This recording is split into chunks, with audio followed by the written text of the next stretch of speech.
It was a sunny afternoon when Karen, predictably overbearing, decided to confront my wife for the smoke drifting from our backyard barbecue.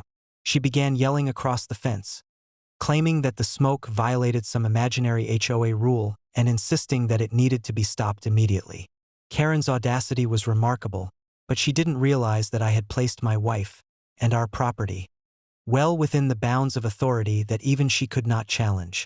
As she continued her tirade, my wife remained calm, preparing the grill for dinner.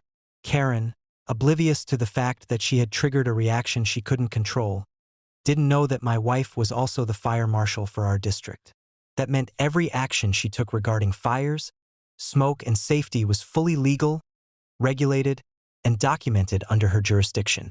Karen had unknowingly walked into a trap of her own making. I observed the confrontation from inside the house, security cameras capturing every second.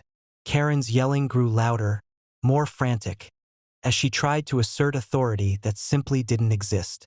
My wife calmly approached the fence, explaining the safety precautions, ventilation, and legal compliance measures that had been taken.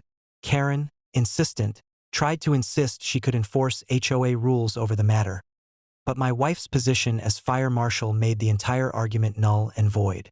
Realizing her usual intimidation tactics were failing, Karen attempted to escalate by calling 911. She claimed that the smoke was hazardous and that our actions required immediate intervention. Meanwhile, I monitored the call and our property cameras, documenting every false claim and providing real-time evidence of compliance with all fire codes and safety regulations. Karen had no idea that her call would only make her culpable for false reporting and harassment. Local authorities arrived shortly thereafter. Officers and fire inspectors confirmed what my wife had already explained. The grill was fully legal, properly ventilated, and safe.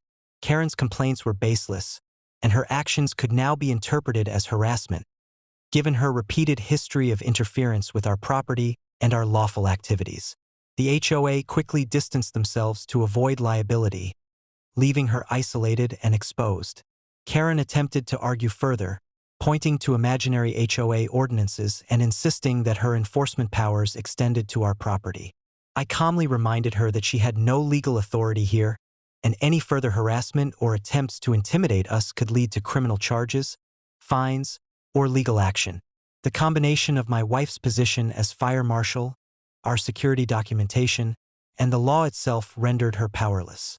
From that day forward, any attempt by Karen or others to interfere with lawful fire, smoke, or barbecue activities on our property would be met with immediate legal and regulatory enforcement. Cameras, logs, and documentation ensured that all future actions were recorded, creating an unbreakable chain of evidence against any would-be intruders. The lesson was clear.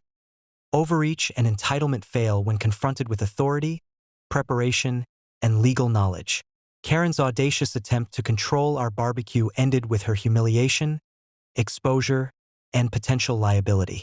Our lawful activities continued uninterrupted, with complete protection under law and local regulations. Because in the end, audacity without awareness meets its match in authority, preparation, and legal protection. Karen's attempt to assert power over our property turned into a vivid lesson in overreach and recklessness. My wife, fully empowered and legally protected, continued her duties without obstruction, and Karen's influence over our property was permanently neutralized.